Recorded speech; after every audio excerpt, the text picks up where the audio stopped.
I feel that it is because of the absence of free will that you see in most behavior, that it is that 1% of free will activity that moves us in the right direction, bends us toward compassion, takes the arc of history toward justice. But but going back to what Neil just said, there are people who actually suffer from personality disorders, that suffer from brain disorders, where they can't do what you just said. They can't express compassion. They can't move towards there was a day when no one even thought to analyze it that way, as a brain disorder. Yeah, you were just an a-hole. Yeah, exactly. That was it. Now, if they can't, you can.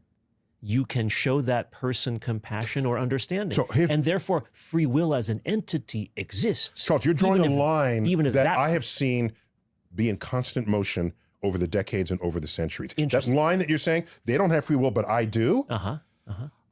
I don't know that I can. See, I have free will over some things and not over others. Someone can see me and say, that person needs help in this way and has the free will to help me.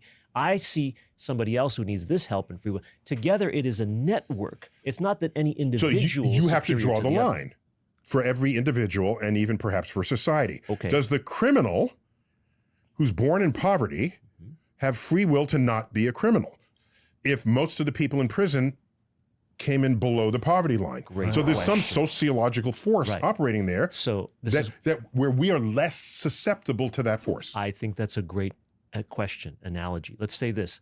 Say those folks who have been branded criminals by our society are incarcerated. Yes. We can then, who were fortunate enough not to face those same circumstances, who are not incarcerated, can look at these incarcerated people and instead of saying we must keep them away from society, welcome them back.